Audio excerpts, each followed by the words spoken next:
ప్రార్థన చేసుకుని ఈనాటి బైబిల్ స్టడీని ప్రారంభించుకుందామండి. ప్రార్థన చేసుకుందాం.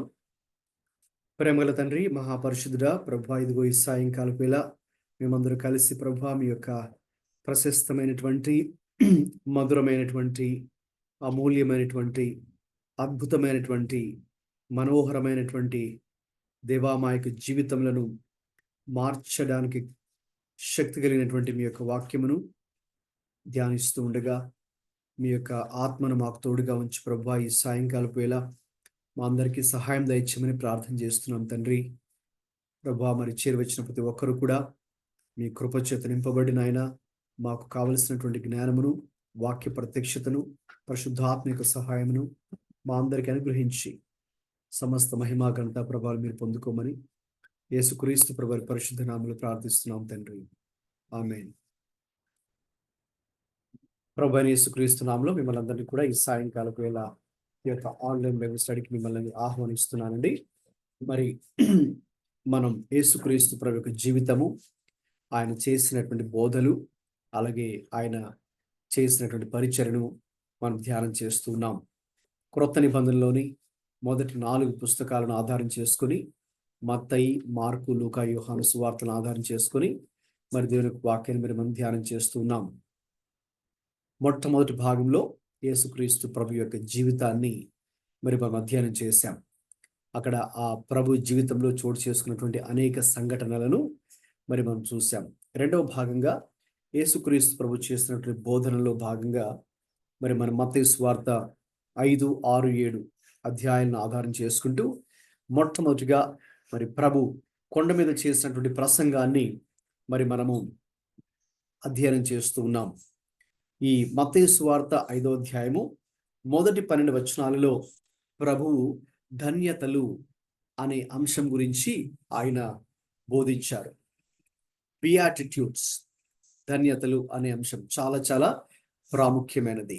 యేసుక్రీస్తు ప్రభు చేసినటువంటి కొండ మీద ప్రసంగంలో ఆ మొదటి 12 వచనాలు ఒక యూనిట్గా, ఒక భాగంగా మనం తీసుకుంటే అది ధన్యతలుగా మనం చూస్తున్నాం. ఈ మత్తయి సువార్త 5, 6, 7 అధ్యాయాల్లో ప్రభువు దేవుని రాజ్యం గురించి బోధిస్తున్నారు. He's teaching about the kingdom of God. మరి దేవుని యొక్క రాజ్యాన్ని యేసుక్రీస్తు ప్రభువారు ఈ భూమి మీదకి వచ్చి ఆయన దాన్ని ఇనాగ్రేట్ చేశారు.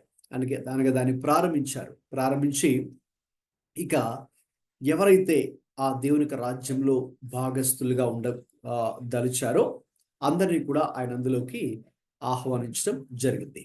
అయితే దేవుని రాజ్యంలో ప్రవేశించాలనుకున్నటువంటి వారికి ఎటువంటి లక్షణాలు, ఎటువంటి అర్హతలు కలిగి ఉండాలో, ఎటువంటి ప్రవర్తన, లేక ఎటువంటి క్యారెక్టర్ గుణము కలిగి ఉండాలో ఆయన ఇక్కడ మాట్లాడుతూ ఉన్నారు.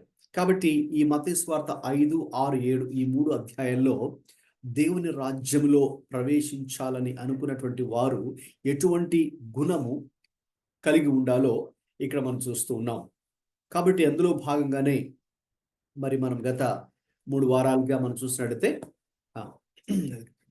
చూసినట్టయితే మరి మనము మొదటి ధన్యతను ధ్యానం చేశాం. ఆత్మ విషయమై దీనులైన వారు ధన్యులు, పరలోక రాజ్యం వారిది. అది మొట్టమొదటి ధన్యత.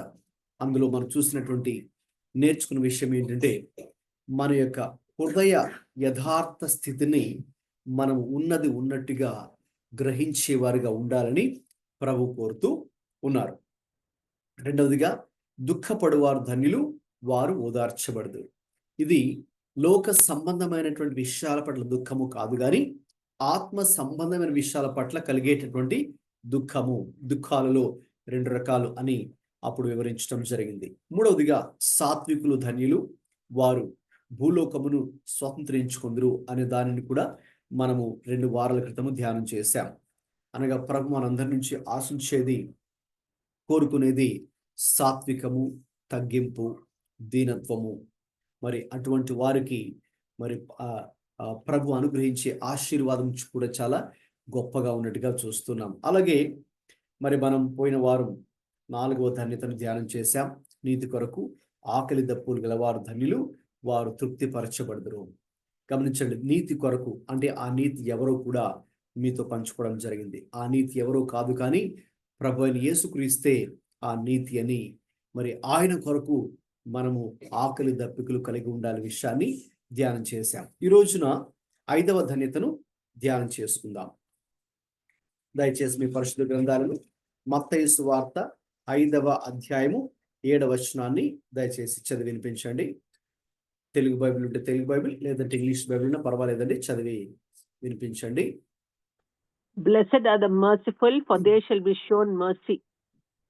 రైట్. తెలుగులో కనికరము గలవారు ధన్యులు, వారు కనికరము పొందుదురు అనేటటువంటి వాక్యాన్ని ఇక్కడ మనం చూస్తూ ఉన్నాం. రైట్, స్లైడ్ కూడా మీకు కనిపిస్తుందని అనుకుంటున్నాను. కనికరము గలవారు ధన్యులు, వారు కనికరము పొందుదురు. Blessed are the merciful, for they shall obtain mercy. గమనించండి, ఇక్కడ ఈ స్లైడ్ లో మీరు చూస్తున్నట్టుగా ఎవరైనా ఒకరు అన్మ్యూట్ చేసుకొని ఆ కనికరము అనే పదానికి నిర్వచనం ఉందండి, అక్కడ చదవండి. ఏంటి కనికరం? Definition of mercy.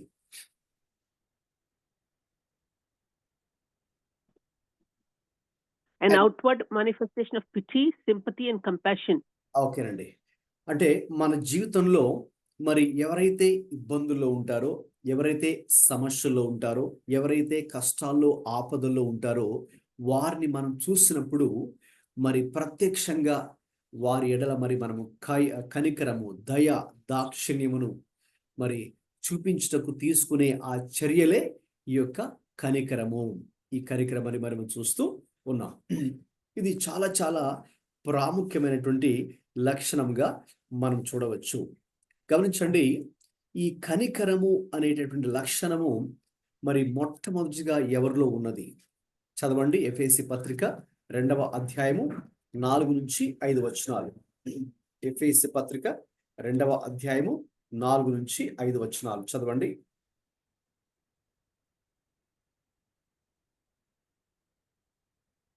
అయినను దేవుడు కరుణా సంపన్నుడై ఉండి, మనము మన అపరాధముల చేత చచ్చిన వారమై ఉండినప్పుడు సైతము మన ఎడల చూపిన తన మహా ప్రేమ చేత మనలను క్రీస్తుతో కూడా బ్రతికించెను.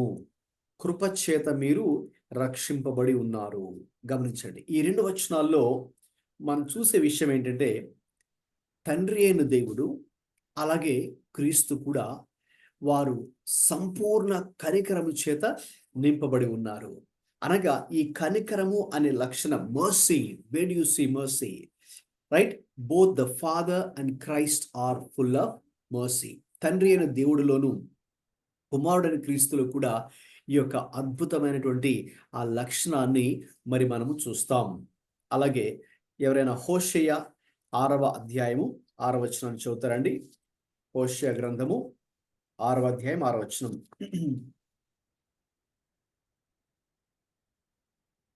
నేను బలిని కోరను గాని కనికరమునే కోరుచున్నాను. దహన బలుల కంటే దేవుని గురించిన జ్ఞానం నాకు ఇష్టమైనది. అక్కడ మీరు సర్కిల్ చేయాల్సిన వర్డ్ లేక అండర్లైన్ చేయాల్సిన వర్డ్ కనికరమును. నేను బలిని కోరను కానీ కనికరమునే కోరుచున్నాను. గమనించండి, ఈ కనికరము అనే లక్షణం మన దేవునిలో ఉన్నది. దేవుడు మరి కొన్ని గుణగణములు, ఆయన క్యారెక్టరిస్టిక్స్ లేక కొన్ని క్వాలిటీస్, ఆత్మీయమైనటువంటి క్వాలిటీస్, ఆత్మీయమైన అర్హతలు ఆయన కలిగి ఉన్నారు. కాబట్టి అందులో భాగంగానే దేవునిలోనే మరి మనం ఈ లక్షణాన్ని చూస్తూ ఉన్నాం. దేవునిలోనే ఈ లక్షణాన్ని మరి మనం చూస్తూ ఉన్నాం. ఇప్పుడు ఈ దేవుడు, మనం ఆరాధించే దేవుడు కనికరం కలిగిన దేవుడు కాబట్టి ఆయన ప్రజల నుండి ఆయన ఏది ఆశిస్తూ ఉన్నాడో కూడా చూద్దామండి, తెలుసుకుందాము. అందుకే దయచేసి మీకా గ్రంథము 6వ అధ్యాయము 8వ వచనాన్ని చదవండి. మరి ఇది బైబిల్ స్టడీ కాబట్టి కొన్ని వచనాలు మరి అక్కడక్కడ మనం చూడాల్సి ఉంటుంది, మీరు కూడా తీసి చదవాల్సి ఉంటుంది. నోట్బుక్ ఉన్నట్లయితే. మనుష్యుడా, ఏది ఉత్తమమో అది నీకు తెలియజేయబడి ఉన్నది. న్యాయముగా నడుచుకుంటయు, కనికరమును ప్రేమించుటయు, దీన మనసు కలిగి నీ దేవుని ఎదుట ప్రవర్తించుటయు ఇంతే కదా యెహోవా నిన్ను అడుగుచున్నాడు. అవును, అక్కడ ప్రభు మన యొద్ద నుంచి ఏది అడుగుచున్నాడు? మన యొద్ద నుంచి ఏది అడుగుచున్నాడు? ఇప్పుడు గమనించండి, దేవుడు మనకు ఒక పని చేయమని చెప్పాడంటే దాని అర్థం అది మన వల్ల అవుతుందనే ఉద్దేశంతోనే ఆయన చెప్పారు. ఒకవేళ అది మన వల్ల అవ్వదు, మానవులకు అది అసాధ్యం అనుకోండి, అటువంటి పని ఏది కూడా ప్రభు మనల్ని చేయమని చెప్పరు. ఉదాహరణకు మనకు చిన్న పిల్లలు ఉన్నారనుకోండి, వారు ఎంత బరువు మోయగలరో ఆ వస్తువే మనం తీసుకొని రమ్మని చెప్తాం కదండి. ఒకవేళ ఒక చిన్న పిల్లవాడిని, ఒక 5-6 సంవత్సరాల పిల్లవాడిని ఒక 50 కేజీల బస్తా మనం తీసుకొని రమ్మని చెప్తామా? చెప్పం కదా. ఎందుకంటే మనకు తెలుసు వాడు దాన్ని మోయలేడు, వాడికి శక్తి సామర్థ్యం లేదు. కాబట్టి ప్రభు ఏదైనా తన బిడ్డలకు మరి మీరు ఇలా ఉండండి, ఇలా చేయండి, ఇలా ప్రవర్తించండి అని ప్రభు చెప్పారంటే అది మన వల్ల అవుతుంది. ఇక్కడ ప్రభు ఏం కోరుకుంటున్నారంటే, మనుషుడా ఏది ఉత్తమమో అది నీకు తెలియచేయబడి ఉన్నది, న్యాయంగా నడుచుకున్నట్టు. రెండవ మాట చాలా ప్రాముఖ్యమైనదండి, దాన్ని వీలైతే అండర్లైన్ చేయండి, లేదంటే సర్కిల్ చేయండి, లేదంటే మీ దగ్గర డైరీ కనుకుంటే నోట్బుక్ అని రాసుకోండి. కనికరమును ప్రేమించుటయు, కనికరమును ప్రేమించుటయు. ప్రభు ఏం కోరుతున్నారు?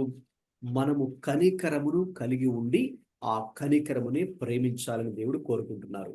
ఎందుకు? ఇది ఆయన లక్షణం కాబట్టి. అర్థమవుతుంది కదండి. ఇది దేవుని యొక్క లక్షణము కాబట్టి, దేవుని లక్షణం కాబట్టి ఆయనను అనుసరించే వారు కూడా ఆయన కలిగి ఉన్నటువంటి లక్షణములనే మరి ఆయన కూడా కోరుకుంటూ ఉన్నారు. అలాగే ఒకసారి ఇంకొక వాక్యం చదువుకుందాము. లూకా సువార్త 6వ అధ్యాయము 36వ వచనాన్ని చదువుకుందామండి. లూకా సువార్త 6వ అధ్యాయము 36వ వచనం. కాబట్టి మీ తండ్రి కనికరము గలవాడై ఉన్నట్లు మీరును కనికరము గలవారై ఉండుడి. అవునండి. ఇక ఈ వచనం అయితేనండి చాలా డైరెక్ట్ గా ఉంది, చాలా స్పష్టంగా ఉంది. అంటే మనం క్రీస్తును అనుసరించే వారిగా ఉన్నప్పుడు మన తండ్రిలో, మన దేవునిలో లేక క్రీస్తులో ఏ ఏ లక్షణాలు మనం చూస్తున్నామో, ఇక దేవుడు ఏం కోరుకుంటున్నాడండి? మనం కూడా అవే లక్షణాలు కలిగి జీవించాలని ఆయన కోరుకుంటున్నారు. ఈ వచనంలో మనకి చాలా స్పష్టంగా ఉంది, మీ తండ్రి కనికరం గలవాడై ఉన్నట్టు మీరును కనికరం గలవారై ఉండుడి. చూడండి, చాలా స్పెసిఫిక్ గా ఉంది, చాలా నిర్దిష్టంగా ఉంది. At the same time it's a command also. ఒక విధంగా చెప్పాలంటే ఇది ఒక ఆజ్ఞగా కూడా మనం తీసుకోవాలి. అంటే మనం ఎలా ఉండాలి? ఉదాహరణకు మన పిల్లలకు మనం చెప్తాం కదండి, అరే నువ్వు ఇలా ఉండు, అన్న నువ్వు ఇలా ఉండు, ఇది చెయ్యి అని అన్నట్టుగా మనం ఎలాగైతే ప్రేమతోనే చెప్తాం, అయితే అట్ ద సేమ్ టైం వారు అది చేయాలి, అలా ఉండాలి అని మనం కోరుకుంటాం కదండి. కాబట్టి అది మరి మనం అక్కడ మనం చూస్తాం.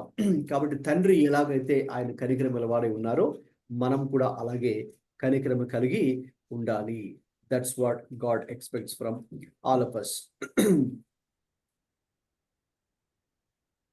అలాగే ఇంకొక విషయాన్ని చూద్దామండి. నెక్స్ట్ స్లైడ్ మీద మీకు దాన్ని చూపిస్తాను. ఒక బైబిల్ వ్యాఖ్యానకర్త, ఒక మంచి దైవజనుడు ఉన్నారు, ఆయన పేరు విలియం బార్క్లే. మరి ఆయన కనికరం గురించి ఆయన వివరించినటువంటి విషయం ఏంటి అంటే,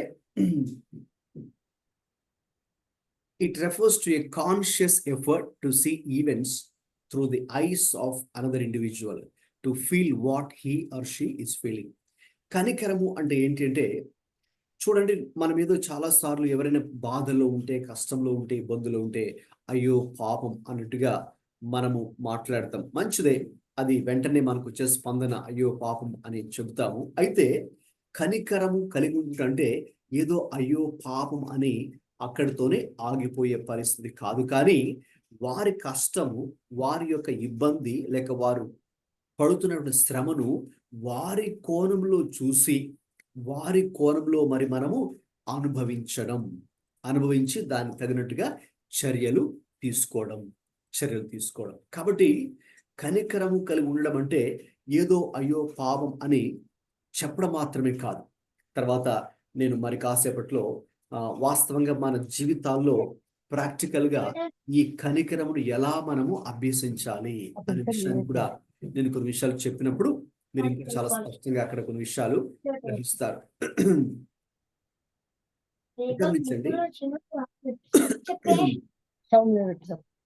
కాబట్టి కనికరం కలిగి ఉన్నప్పుడు దాని అర్థం ఏంటంటే, ఇతరులు వారి కష్టంలో ఉన్నప్పుడు, వారు బాధల్లో ఉన్నప్పుడు, వారి ఇబ్బందుల్లో ఉన్నప్పుడు మనము దానిని అర్థం చేసుకొని వారి కోణంలో, వారి పాయింట్ ఆఫ్ వ్యూలో మరి మనం అర్థం చేసుకుంటే వారి కష్టం ఎటువంటిదో మనకు అర్థమవుతుంది కదండి.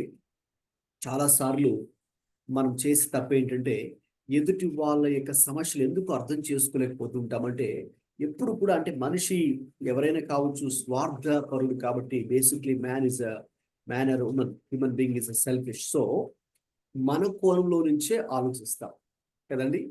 మన యొక్క అవసరతలే మనం ఆలోచిస్తాం. మరి మన పాయింట్ ఆఫ్ వ్యూలో ఆలోచిస్తాం, కానీ ఎదుటి వ్యక్తి కోణం నుంచి మరి మనం చాలాసార్లు ఆలోచించం. అందుకే ప్రభువు కూడా చాలా స్పష్టంగా బైబిల్లో, ముఖ్యంగా పాత నిబంధనలో ఉన్నటువంటి ఆ 10 ఆజ్ఞలు కూడా చాలా స్పష్టంగా 2 ఆజ్ఞలుగా చేసి, మొదటి ఆజ్ఞ ఏంటండి, నిన్ను వలె మొదటిగా నీ దేవుడని నీ ప్రభు నీ పూర్ణ హృదయంతో, నీ పూర్ణ ఆత్మతో, నీ పూర్ణ బలంతో ప్రేమించమని చెప్పారు. రెండవదిగా నిన్ను వలె నీ పొరుగు వారిని ప్రేమించమని కూడా చెప్పారు. ఎందుకండి చాలాసార్లు మనం అనుకోవచ్చు, మనం దేవుణ్ణి ప్రేమిస్తే సరిపోతుంది కదా, దేవుణ్ణి ఆరాధిస్తున్నాము సరిపోతుంది కదా.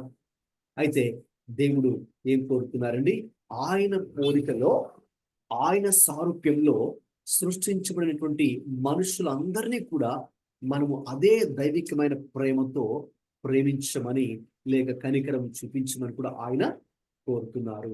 ఇది చాలా ప్రాముఖ్యమైన విషయం అండి.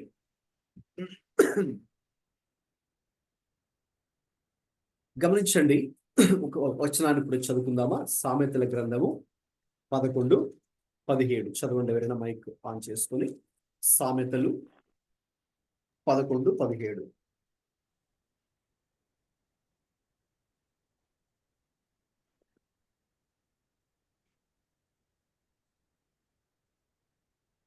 Proverbs 11:17.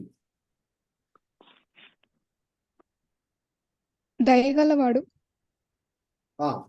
తనకే మేలు చేసుకొనును, క్రూరుడు తన శరీరానికి బాధ తెచ్చుకొనును. గమనించండి, ప్రభు గురించి మనం చూసినప్పుడు, ప్రభు ఏ రీతిగా అంటే ఆ కనికరము అనేటటువంటి లక్షణము ఆయన కలిగి ఉన్నారు. దేవుళ్ళో ఆ లక్షణం గురించి చెప్పాను కదండి. ఇప్పుడు అదే లక్షణము మన జీవితం ద్వారా అది ఫ్లో అవ్వాలి, అంటే అది ఇతరులకు కూడా అది బయటకు వెళ్ళాలి. అందుకే యేసు ప్రభువారు ఒకసారి ఒక మంచి ఉపమానాన్ని ఆయన చెప్పారు. మరి ఆ ఉపమానము మన మత్తయి సువార్త 18లో దాన్ని చూడగలము. దయచేసి అందరూ కూడా మీ యొక్క పరిశుద్ధ గ్రంథాలను మత్తయి సువార్త 18కి రండి. 18:23 నుంచి 35 దాకా ఎవరైనా చదవండి. Matthew 18:23 to 35.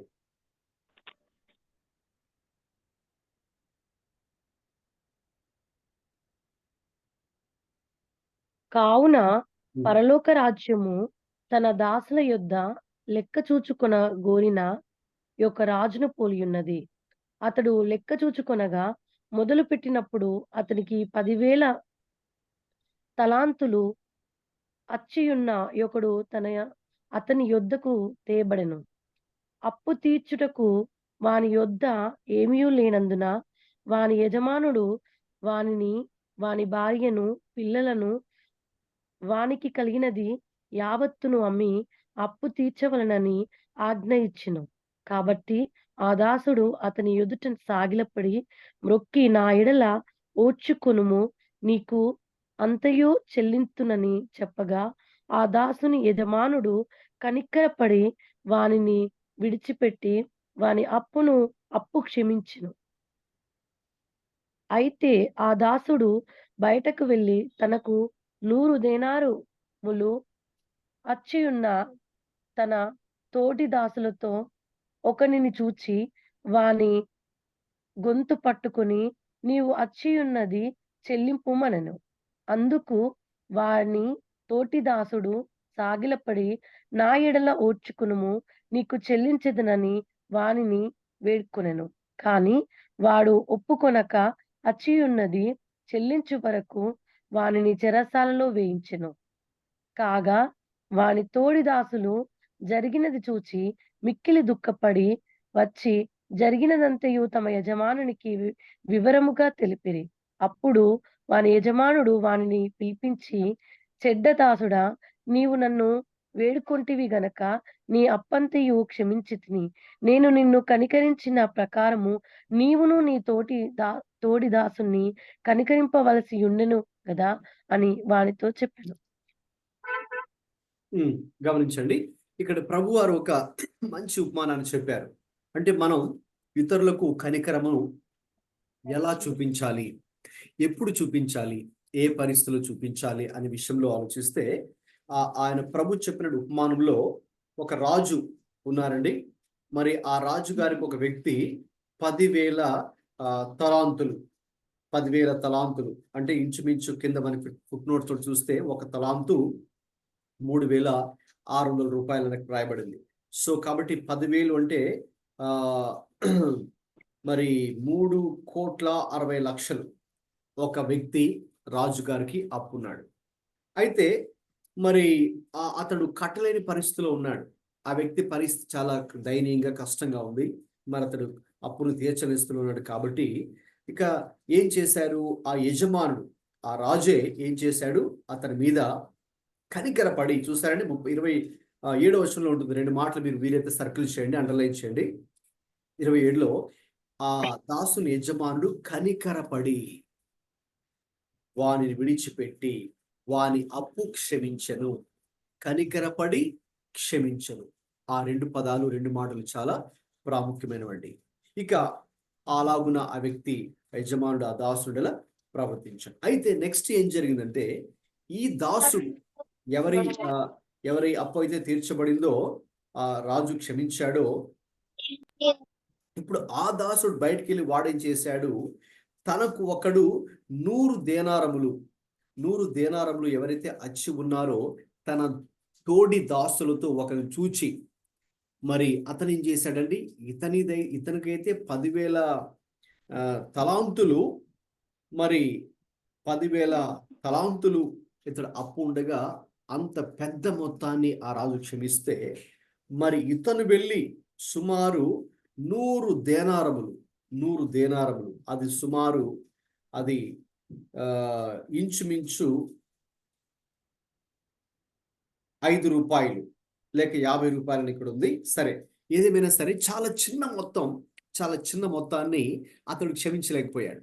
అంటే రాజు అయితే అతను చెల్లించాల్సిన పెద్ద మొత్తాన్ని మరి కనికరపడి క్షమించి వేస్తే ఇతనికి చాలా తక్కువగా ఉన్నటువంటి మరి అది అతడు క్షమించలేకపోయాడు.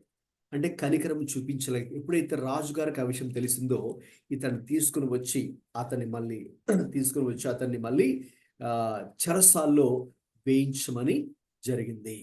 అంటే చూడండి, అతడు ఒక విధంగా చెప్పాలంటే ఆ రాజు ఎలా సంబోధిస్తున్నాడు, అతన్ని చెడ్డదాసుడా, నీవు నన్ను వేడుకుంటూ గనుక నీ అప్పంతయు క్షమించుతుని, నేను నిన్ను కరుణించిన ప్రకారము నీవు నీ తోడి దాసుని కరుణింపవలసి ఉండెను కదా.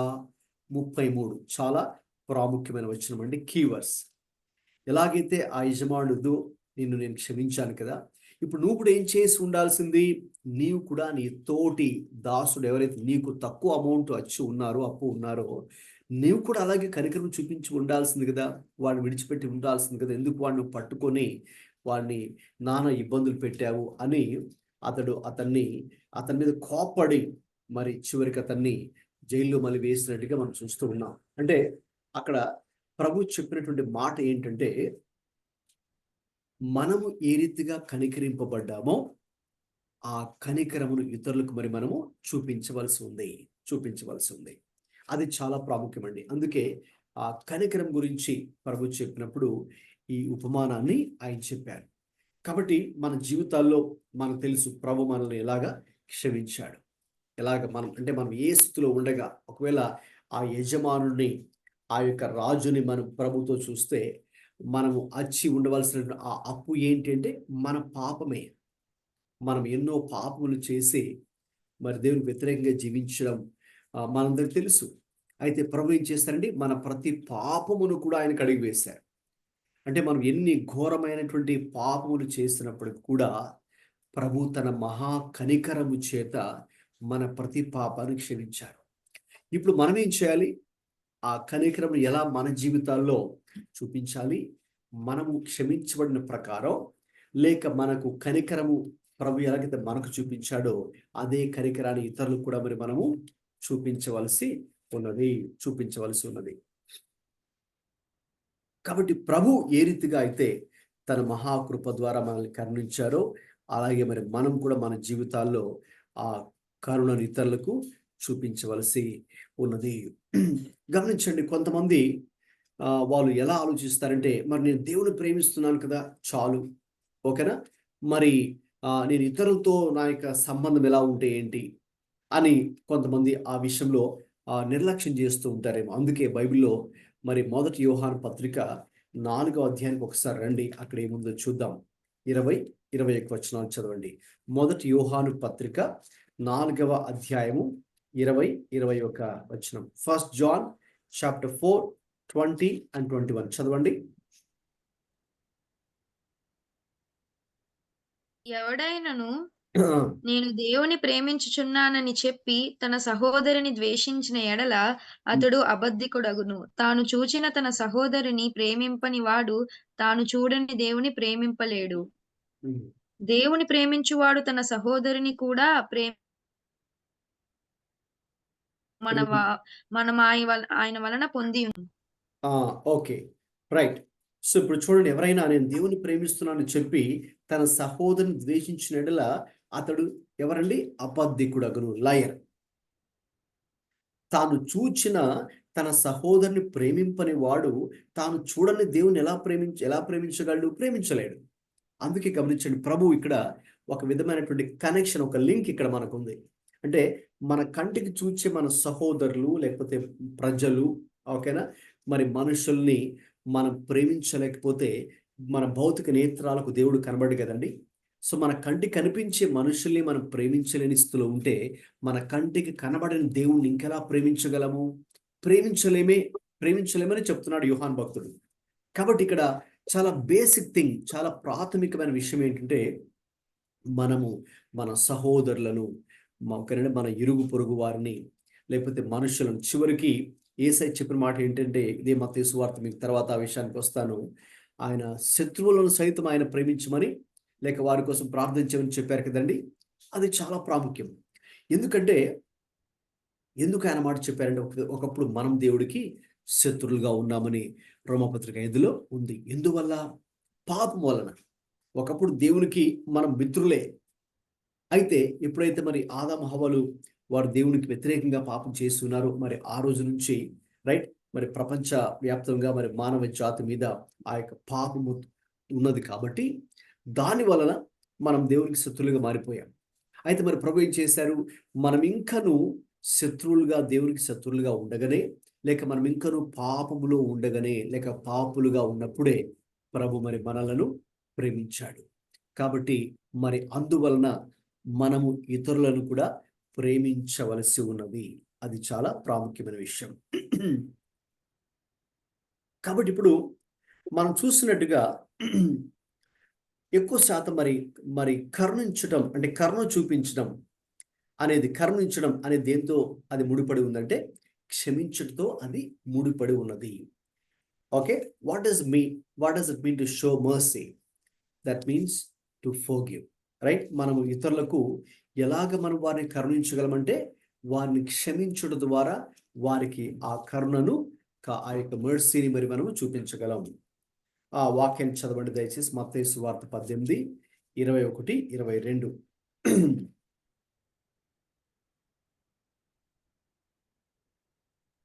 చేతనే మీకు ఆవగింజంత విశ్వాసం ఉండిన ఎడల ఈ కొండను చూచి. మత్తయి 18:21, మాథ్యూ 18:21. అందుకాయన మీ అల్ప విశ్వాసము చేతనే మాథ్యూ 18:21-22 అక్కడ స్లైడ్ మీద ఉంది కదా, మీరు అది చూస్తూ కూడా చదవచ్చు. ఆ సమయంలో పేతురు ఆయన యొద్దకు వచ్చి, ప్రభువా, నా సహోదరుడు నా ఎడల తప్పిదం చేసిన ఎడల నేను ఎన్ని మార్లు అతను క్షమింపవలను? 7 మార్ల మట్టుక అని అడిగను. అందుకు యేసు అతనితో ఇట్లా, నేను 7 మార్ల మట్టుకే కాదు, 70 ఏళ్ల మార్ల మట్టుకని నీతో చెప్పుచున్నాను. యేసు ప్రభు వారు ఇంతకుముందు ఆ యొక్క ఉపమానం మీకు చెప్పాను కదండి, ఇదే అధ్యాయంలో చూసాం ఆ ఇల్లస్ట్రేషన్. యేసు ప్రభు వారు చెప్పినటువంటి ఒక ఉపమానం, అంటే ఒక రాజు ఏ రీతిగా తనకు అప్పు ఉన్నటువంటి ఆ 10,000 తలాంతులు అచ్చి ఉన్నటువంటి దాసుని ఎలా క్షమించాడో, అది చెప్పడానికంటే ముందు ఎందుకు ప్రభువారు ఆ యొక్క ఉపమానం, ఇల్లస్ట్రేషన్, ఒక స్టోరీ చెప్పవలసి వచ్చిందంటే, మరి ఆయన శిష్యుడైన పేతురు ఒక ప్రశ్న అడిగారు ప్రభుని. ఏంటి ఆ ప్రశ్న? ప్రభువా, నా సహోదరుడు నా యెడల తప్పిదం చేసినలా ఎన్నిసార్లు క్షమించాలి? ఎవరైనా నాకు వ్యతిరేకంగా తప్పు చేస్తే ఎన్నిసార్లు క్షమించాలి అని అడుగుతూ 7 మార్లు మట్టుగా అని అడిగారు. ప్రభు అన్నారు, 7 మార్లు మట్టుకే కాదు, 77 మార్లు మట్టుకు, అంటే 7 into 70, అంటే 490 times. That means not literally 490 times, but it's like uncountable many times. So కాబట్టి అది ఏదో కొన్నిసార్లు మాత్రమే కాదు, అనేక సార్లు. ఎందుకు? ఆ యొక్క లక్షణం మనలో ఉన్నప్పుడు, నేను చెప్పాను మీతో ముందుగానే, ఈ కనికరము అనేది ఎవరిలో మనం చూస్తాం? దేవునిలో మనం చూస్తాం. తండ్రి అయిన దేవునిలో మనం చూస్తాం. క్రీస్తులో ఆ లక్షణం ఉంది.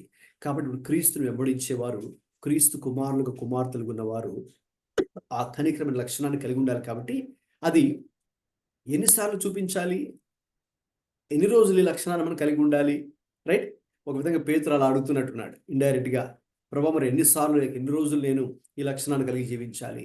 త్రూ అవుట్ యువర్ లైఫ్, మన జీవిత కాలమంతయు, లేక మన తుది శ్వాస విడిచేంత వరకు కూడా దేవుని యొక్క గుణగణములను, లేక దేవుడు ఏ రీతిగా మనం జీవించాలని కోరుకుంటున్నాడో అది ఎల్లప్పుడూ కలిగి ఉండాలి. ఏదో 5 సార్లు చూపించడమో, లేక 7 సార్లు చూపించడమో, లేక 100 సార్లు చూపించడమో కాదు, త్రూ అవుట్ యువర్ లైఫ్.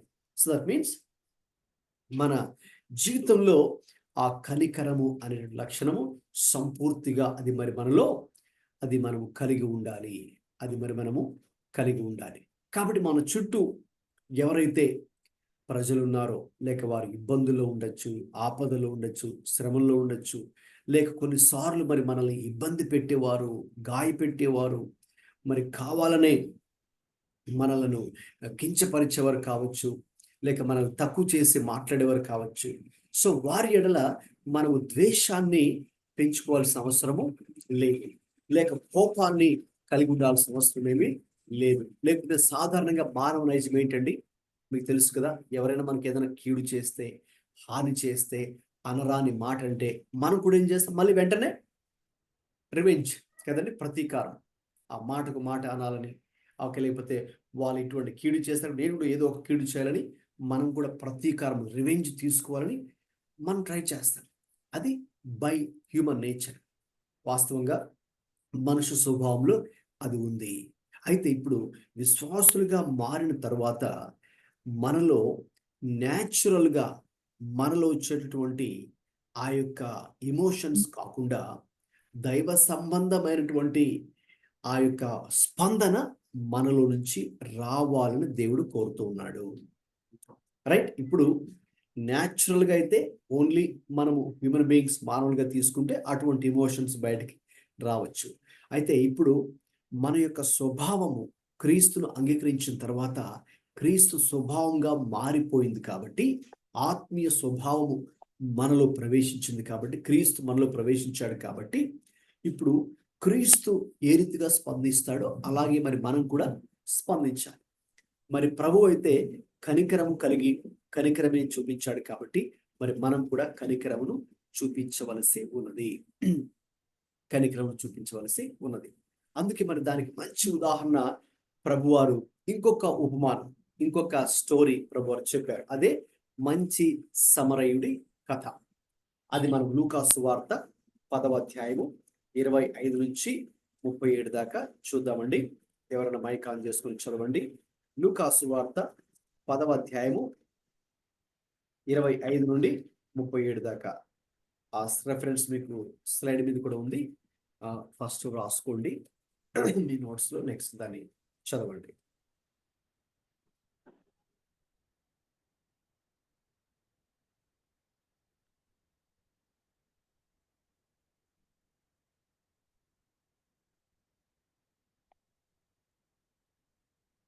లూకా సువార్త 10:25 నుంచి 37 దాకండి. ఇదిగో ఒకప్పుడు ధర్మశాస్త్రోపదేశకుడొకడు లేచి, బోధకుడా, నిత్య జీవమునకు వారసుడగుటకు నేనేమి చేయవలెనని ఆయనను శోధించుచు అడిగెను. అందుకాయన, ధర్మశాస్త్రమందేమి వ్రాయబడి ఉన్నది, నీవేమి చదువుచున్నావని అతనినడగగా, అతడు, నీ దేవుడైన ప్రభువును నీ పూర్ణ హృదయముతోను, నీ పూర్ణ మనస్సుతోను, నీ పూర్ణ శక్తితోను, నీ పూర్ణ వివేకముతోను ప్రేమింపవలననియు, నిన్ను వలె నీ పొరుగువాన్ని ప్రేమింపవలననియు వ్రాయబడి ఉన్నదని చెప్పెను. అందుకాయన, నీవు సరిగా ఉత్తరమిచ్చితివి, అలాగు చేయుము, అప్పుడు జీవించెదవని అతనితో చెప్పెను. అయితే తాను నీతిమంతుడైనట్లు కనబరుచుకొన గోరి అతడు, అవును గాని నా సహోదరు పొరుగువాడెవడని యేసును అడిగెను. అందుకు యేసు ఇట్లనెను, ఒక మనుష్యుడు యెరూషలేము నుండి యెరికో పట్టణమునకు దిగివెళ్ళుచు దొంగల చేతిలో చిక్కెను.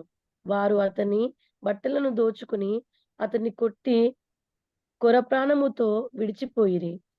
అప్పుడొక యజమానుడు ఆ త్రోవను వెళ్ళుట తటస్థించెను. అతడు అతన్ని చూచి ప్రక్కకు పోయెను. అలాగుననే లేవీయుడొకడు ఆ చోటకి వచ్చి చూచి ప్రక్కగా పోయెను. అయితే ఒక సమరయుడు ప్రయాణమై పోవుచు అతడు పడియున్న చోటికి వచ్చి అతనిని చూచి అతని మీద జాలిపడి దగ్గరకు పోయి నూనెయు ద్రాక్షరసమును పోసి అతని గాయములను కట్టి తన వాహనము మీద ఎక్కించి ఒక పూటకుల వాని ఇంటికి తీసుకొని పోయి అతని పరామర్శించెను. మరునాడతడు 2 దేనారములు తీసి ఆ పూటకుల వానికి ఇచ్చి, ఇతని పరామర్శించుము, నీవింకేమైనను ఖర్చు చేసిన ఎడల నేను మరలా వచ్చినప్పుడు అది నీకు తీర్చెదనెను అని అతనితో చెప్పి పోయెను. కాగా దొంగల చేతిలో చిక్కిన వానికి, ఈ ముగ్గురిలో ఎవడు పొరుగువాడాయనని నీకు తోచుచున్నది అని యేసును అడగగా, అతడు అతని మీద జాలిపడిన వాడే అనెను. అందుకు యేసు, నీవును వెళ్ళి అలాగు చేయమని అతనితో చెప్పాను.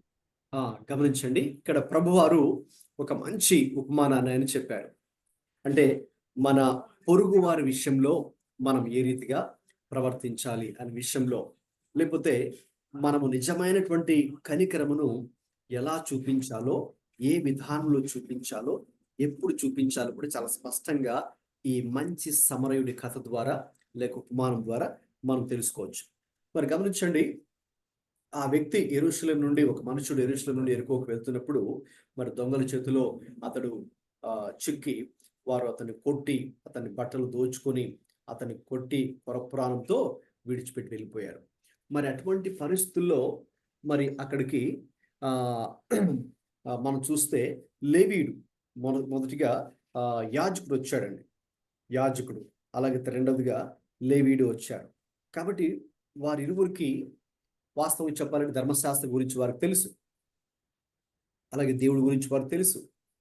మరి ప్రభు మనం ఎలా జీవించాలి, ఎలా స్పందించాలని కోరుకుంటున్నారో ఆ విషయాలను తెలిసిన వ్యక్తులే. అయినా కూడా వారికి ఆ విషయాలు తెలుసు, కానీ వారికి వారి క్రియారూపంలో ఏది కూడా వారు చేయలేదు. అలా చూసి ప్రక్కగా వారు వెళ్ళిపోయారు. చూసి అతన్ని చూచి ప్రక్కగా పోయాను. లేవీయుడు కూడా వచ్చి ప్రక్కగా చూచి ప్రక్కగా వెళ్ళిపోయాడు. అయితే సమరయుడు, గమనించిన వాస్తవం చెప్పాలంటే ఈ యాజకుడు, లేవీయుడు మరి వారు యూదులు. ఇంకా చెప్పాలంటే వారు మరి దేవునికి ధర్మశాస్త్రాన్ని తెలిసిన వారు కూడా. అంటే దాని అర్థం మన మీద వాక్యాన్ని కేవలం తెలుసుకుంటే మాత్రమే సరిపోదు, దానిని ఆచరణలో పెట్టేవారుగా మనం ఉండాలి, దాన్ని కార్యారూపం దాల్చేవారుగా మనం ఉండాలి. వాక్యం కేవలం తెలుసుకోవడం మాత్రమే సరిపోదు, వినడం మాత్రమే కాదు. యాకోబు మరి చెప్పినటువంటి మాట ప్రకారంగా ఆ వాక్యం ప్రకారంగా మనం జీవించేవారుగా ఉండాలి. మరి ఒక సమరయుడు ఆ రోజుల్లో వారిని అంటరాని వారిగా, మరి తక్కువ కులస్తులుగా పరిగణించబడేటువంటి వారు ఆ యొక్క సమరయులు. యూదులు ఆ రోజుల్లో సమరయులతో కలవరు, సాంగత్యం కూడా చేయరు. వారిని మన దేశంలో ఎలాగైతే ఉన్నత కులస్తులు మరి తక్కువ కులస్తులు చూసినట్టు, అంటరాని వారిగా చూసినట్టు ఆ రోజులు వారు చూసేవారు. అయితే వాస్తవంగా ఆ రోజు ఆ యొక్క కొన ఊపిరితో ఉన్నటువంటి వాడికి దొంగల చేత మరి కొట్టబడి కొన ఊపిరితో వారికి సహాయం చేసింది ఎవరంటే ఆ సమరయుడే. మరి అతడు చూడండి, అతని మీద జాలిపడి 34 వచనంలో ఉంది. వీలైతే మీ బైబిల్స్ చూస్తున్నప్పుడే అండర్లైన్ చేయండి, లేదంటే సర్కిల్ కూడా చేయండి. జాలిపడి. ఇప్పుడు మరి మనం కనికరం గురించి ధ్యానిస్తున్నాం కాబట్టి అతడు జాలిపడ్డాడు.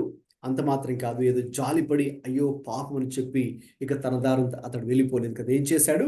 దగ్గరకు పోయి నూనెను, ద్రాక్షారసమును ఒకన పోసి అతని గాయములను కట్టి తన వాహనం మీద ఎక్కించుకొని పూటకూని వాళ్ళ ఇంటికి తీసుకుని పోయి అతన్ని పరామర్శించి అతన్ని అక్కడ ఉంచి మరి అతనికి కావలసినటువంటి ఖర్చు కూడా అతని చెల్లించి, మొత్తాన్ని కూడా చెల్లించి, అలాగున మరి అతని మీద మరి అతను కనికరం చూపించినట్టుగా మనం చూస్తున్నాం. కాబట్టి ప్రభువు ఇంకా చివరిగా చెప్పిన మాట ఏంటంటే అతని మీద జాలి పడిన వాడు కదండి. మన పొరుగువాడు ఎవడు? మరి నిజంగా అంటే అవస్థలో ఉన్న వ్యక్తి. అలాగే అతని మీద జాలి పడిన వాడిని ప్రభు చెప్పిన తర్వాత ఆయన ఏం చెప్పారంటే నీవు వెళ్ళి అలాగే చేయము అని ఆ ధర్మశాస్త్ర ఉపదేశకుడికి యేసయ్య ఆ రోజున చెప్పారు. కాబట్టి కనికరము చాలా ప్రాముఖ్యమైనదండి. సో ఈ కనికరమును కేవలం ఏదో మాట రూపంలో కాకుండా క్రియారూపంలో అతడు చూపించడం మనం చూస్తున్నాం. ఆ సమరయుడు మాత్రమే ఆ వ్యక్తికి కనికరాన్ని చూపించడం జరిగింది. అది ఒక మంచి ఎగ్జాంపుల్ అని మనం చెప్పుకోవచ్చు. కాబట్టి మనం నిజ జీవితంలో ప్రాక్టికల్గా మన యొక్క అనుదిన జీవితంలో మరి మన యొక్క పొరుగు వారికి, మన పొరుగువారు ఎవరు? అతను అడిగాడు కదండి ప్రశ్న. దానికి సమాధానం ఏంటి? ఎవరైతే అవసరతలో ఉన్నారో వారే మన పొరుగువారు. అక్షరాల మన ఇంటికి ఎదురుగా ఉన్న వాళ్ళు, లేక ఇంటి పక్కన ఉన్నవారు కాదు. అక్షరాల అది కాదు. So anybody who ever is in need, ఎవరైతే అవసరతలో ఉన్నారో ఆ అవసరతలో ఉన్నట్లు వారిని మనం ప్రతిరోజు కూడా చూస్తూ ఉంటాం కదండి. మనం ప్రతిరోజు కూడా చూస్తూ ఉంటాం. మీరు నివాసం ఉన్నటువంటి ప్రాంతంలో కావచ్చు, మీరు ఎక్కడైతే జాబ్స్ చేస్తున్నారో లేక స్టడీస్ వెళ్తున్నారో అక్కడ కూడా అనేక అవసరములను వారిని చూస్తున్నాం కదండి. మరి వారి పట్ల మనం ఏ రీతిగా స్పందిస్తూ ఉన్నాం? మన జీవితంలో కనికరాన్ని పొందుకున్న మనము ఏ రీతిగా కనికరాన్ని మరి మనము పంచుతూ ఉన్నామో అది చాలా చాలా ప్రాముఖ్యమైనది. గమనించండి. ఇక అందుకే ఈ యొక్క మంచి సమరయుడి కథలో లేక ఉపమానంలో మనం తెలుసుకున్న విషయం ఏంటంటే ఎవరైతే అవసరాల్లో, ఇబ్బందులలో లేక కష్టాలలో నలిగిపోతున్నట్టు పరిస్థితిలో ఉన్నారో మరి అటువంటి వారికి క్రియారూపంలో మన యొక్క కనికరాన్ని వారికి చూపించడం. కాబట్టి ఇంతకుముందు కూడా మనం చూసినట్టుగా మరి మొట్టమొదటిగా క్షమాపణ అనేది కూడా ఇందులో ఉందండి. కనికరాన్ని చూపించడం అంటే మరి క్షమాపణ గుణాన్ని కలిగి ఉండడం. అది ఎవరిలో చూస్తాం? ప్రభు అయిన యేసుక్రీస్తులోనే మనం చూడగలం. ఆయన శిలువ మీద ఉండి కూడా మరి ఆయన హింసిస్తున్న వారిని, ఆయన్ని మాటలతో గాయపెడుతున్నటువంటి వారిని కూడా ఏం చేశారంటే ఆయన క్షమించారు. అలాగే స్టెఫన్లో కూడా అది మనం అపోస్తుల కార్యాలు 7:60 కూడా మనం చూస్తాం కదండి. స్టెఫను కూడా మరి అతని రాళ్ళతో కొట్టి చంపుతున్నటువంటి వారిని కూడా క్షమించమని అతడు కూడా ఎగ్జాక్ట్లీ ప్రభు శిలువ మీద ఎలాగైతే ప్రార్థన చేశారో అదే రీతిలో మరి స్టెఫన్ కూడా ప్రార్థన చేశారు. కాబట్టి కరుణించడం అనేది చూసినప్పుడు క్షమించడం, ఎలాగైతే ఆ యజమానుడు మనం చూసాం కదా మత్తయి సువార్త 18లో ఆ రాజు లేక యజమానుడు తన దాసుడిని క్షమించి కనికరం చూపించాడు. కాబట్టి కరుణించడము లేక కనికరం చూపించుటకి క్షమించుటకు లింక్ ఉందండి, సంబంధం ఉంది. సో కాబట్టి క్షమించడము అట్ ద సేమ్ టైం అలాగే మరి క్రియారూపంలో కూడా మన యొక్క ఆ కనికరాన్ని మరి మనం చూపించేవారిగా ఉండాలి. ఇక్కడ ఒక ప్రాముఖ్యమైన విషయం ఉందండి. ఎప్పుడైతే మనము ఇతరులకు కనికరం చూపించి వారు మన ఎడల చేసినటువంటి తప్పిదాలను క్షమిస్తామో ప్రభు దానిని చూచి మనము ఆయన వ్యతిరేకంగా చేసినటువంటి తప్పిదములను, పాపములను ప్రభు మనల్ని క్షమిస్తారు. అందుకే కదండి మరి మనందరికీ తెలిసినటువంటి ప్రభు నేర్పిన ప్రార్థన, లేక పరలోక ప్రార్థన అని పిలుస్తాం. We call it the Lord's prayer. ఓకేనా? అందులో మత్తయి సువార్త 6:14-15 ఉంది కదండి, స్లైడ్ మీద కూడా మీకు రెఫరెన్స్ పాయింట్అవుట్ చేశాను. సో ప్రభు నేర్పినట్లు ఆ ప్రార్థనలో ఒక ప్రాముఖ్యమైన ప్రార్థన, ఒక పాయింట్ మరి మనం గమనించాలి. చాలాసార్లు మనం గమనించాం. అఫ్కోర్స్ నేను ఆ చాప్టర్కి వచ్చినప్పుడు మరి కొంచెం ఇంకా డీటెయిల్గా నేను దాన్ని వివరిస్తాను. అయితే ఒక పాయింట్ ఇక్కడ గమనిద్దాం. అదేంటంటే, మనం తండ్రికి ప్రార్థిస్తున్నప్పుడు ఆయన ఏమని చెప్పారు? ముఖ్యంగా మత్తయి సువార్త 6వ అధ్యాయము 12లో ఉంటుంది.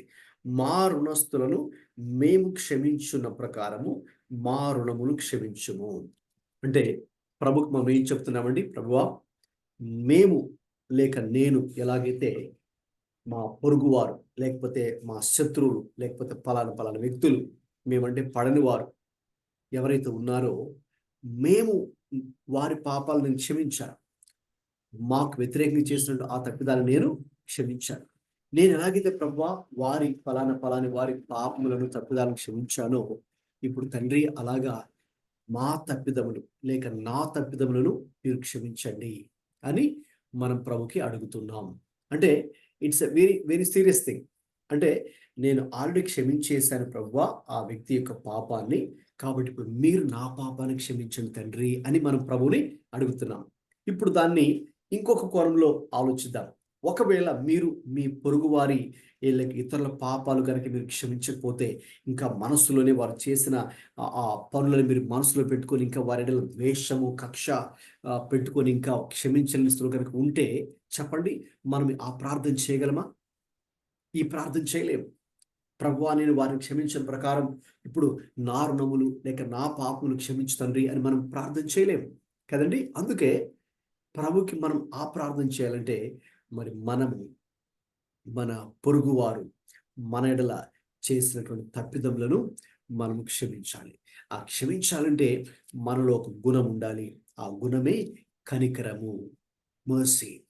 So we need to be showing mercy or we need to be merciful.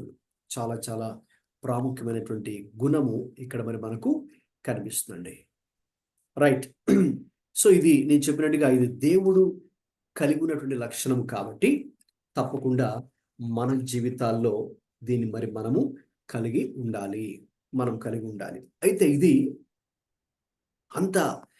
ఇది సులభమా అంటే అంత సులభము కాదు. ఎందుకంటే ఏదైనా కూడా మరి మనం శరీర స్వభావంలో ఉన్నాం కాబట్టి ఖచ్చితంగా అక్కడ మనకు ఉన్నటువంటి అహము అడ్డు వస్తుంది, లేక మన శరీరం అడ్డు వస్తుంది, లేదంటే మన యొక్క హ్యూమన్ అవకనండి టెండెన్సీ, ఫ్లెష్ నేచర్ అనేది మనకి అడ్డు వస్తుంది. అందుకే ఏదండి ఎప్పుడు కూడా మరి శరీర సంబంధమైనది, ఆత్మ సంబంధమైనది, ఈ రెండింటికి పోరాటం, ఘర్షణ జరుగుతూనే ఉంటుంది. కాబట్టి బీయింగ్ మర్సిఫుల్ అంటే కనికరము కలిగి ఉంటా అనేది మనకు సహజ సిద్ధంగా మనలో రాదు. ఓకేనండి.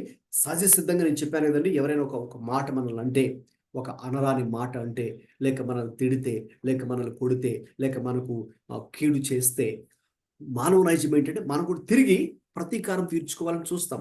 వి వాంట్ టు టేక్ రివెంజ్ కదండి. అది న్యాచురల్గా వచ్చేది, సహజ సిద్ధంగా మనలో వచ్చేటటువంటి ఒక ఇమోషన్ కానీ ఫీలింగ్ కానీ. అయితే ఇప్పుడు అందుకే మనకు దేవుని యొక్క సహాయం మనకు కావాలి.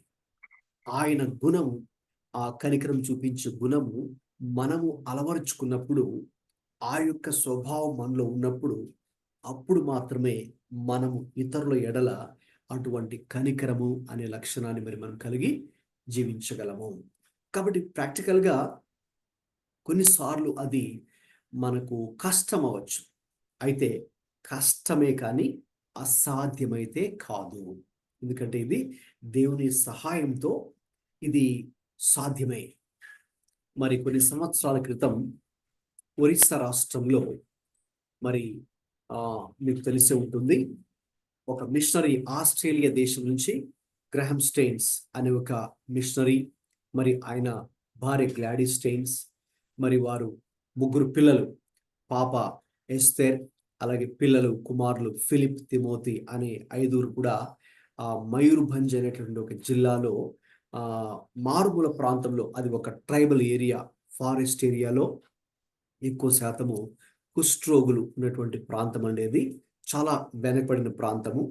మరి అటువంటి స్థలానికి ఆయన ఆస్ట్రేలియా దేశం నుంచి వచ్చి మరి దేవుని సేవ అక్కడ చేస్తున్నారు ఆ మిషనరీ గారు.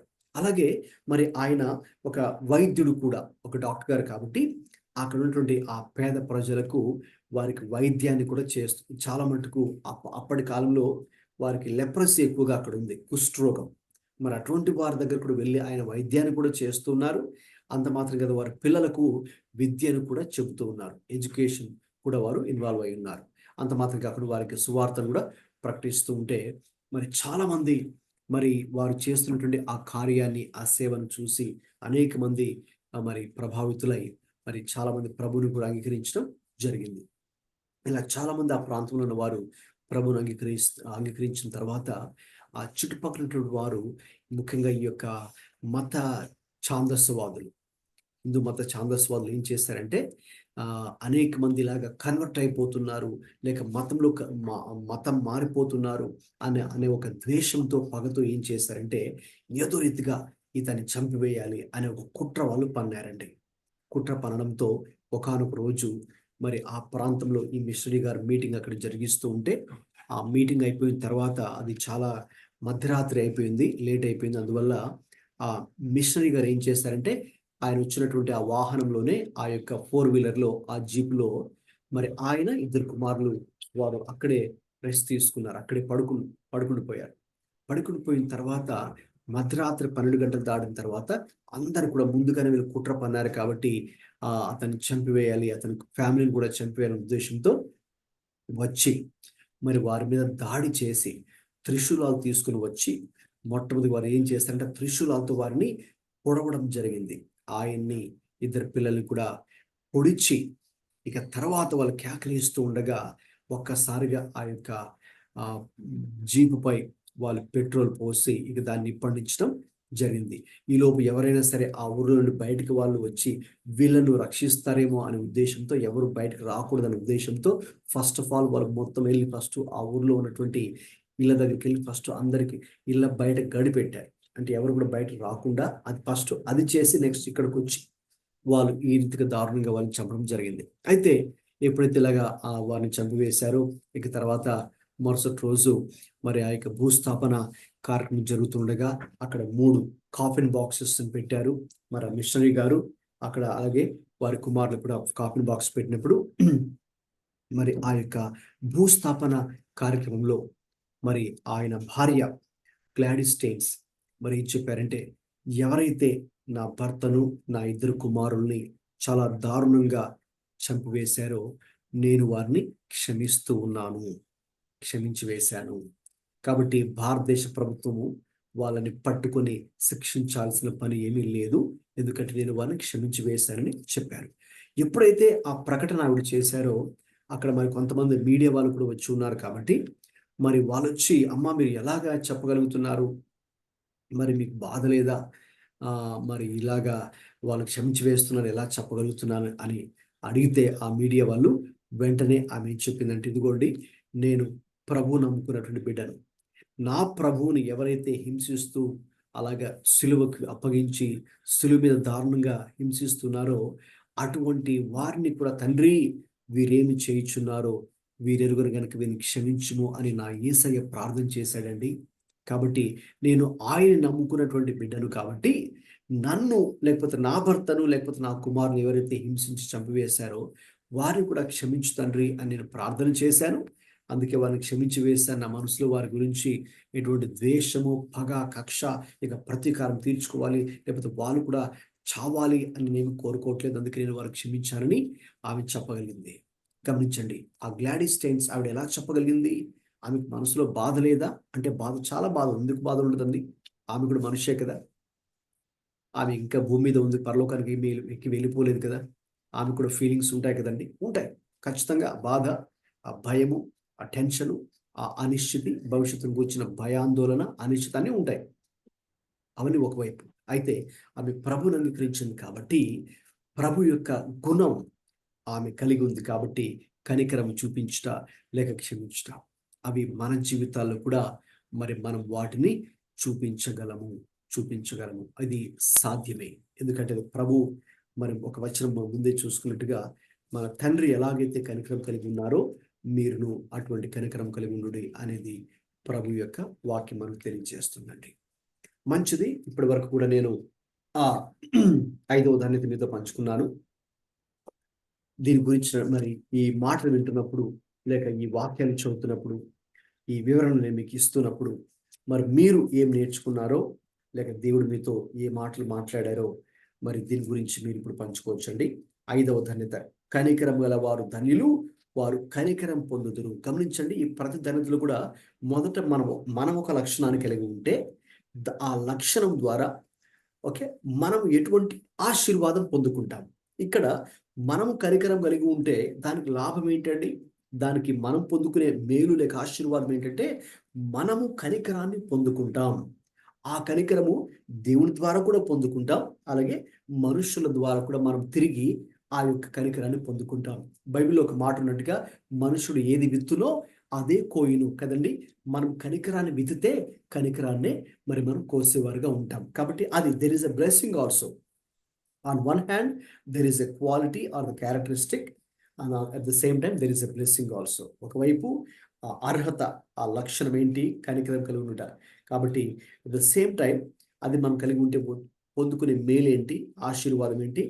దేవుని కనికరాన్ని దేవుని ద్వారా పొందుకుంటాం, అలాగే ఇతరుల ద్వారా కూడా మనం కనికరాన్ని పొందుకుంటాం.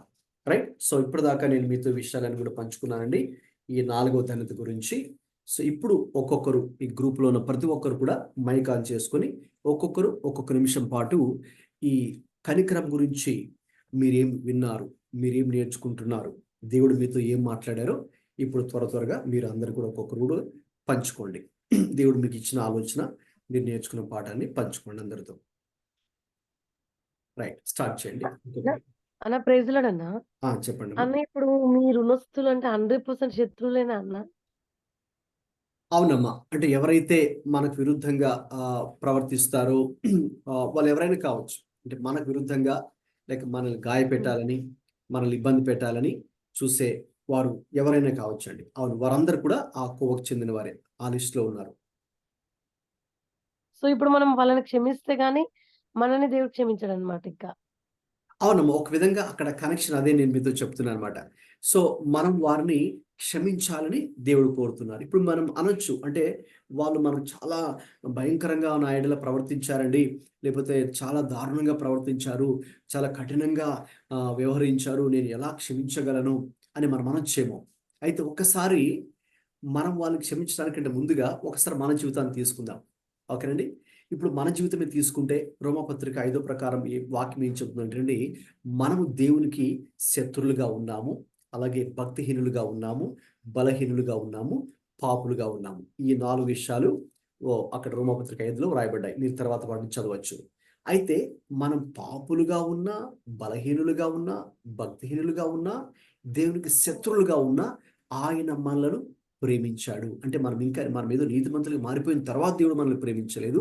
మనం ఇంకను పాపులుగా ఉండగానే, బలహీనులుగా ఉండగానే, భక్తిహీనులుగా ఉండగానే, దేవునికి శత్రులుగా ఉండగానే ఆయన మనల్ని ప్రేమించాడు. కాబట్టి ఇప్పుడు మనము అదే స్వభావాన్ని మనం కలిగి ఉంటే ఇతరుల ఎడల, అంటే ఎవరైతే మనకు విరుద్ధంగా మాట్లాడుతున్నారో, మనకు విరుద్ధంగా ప్రవర్తిస్తున్నారో, కీడు చేస్తున్నారో, హాని చేస్తున్నారో, గాయపెడుతూ ఉన్నారో, మరి వారందరూ కూడా మన రుణస్తుల కిందే వస్తారు. కాబట్టి వారిని మరి మనము క్షమించగలగాలి.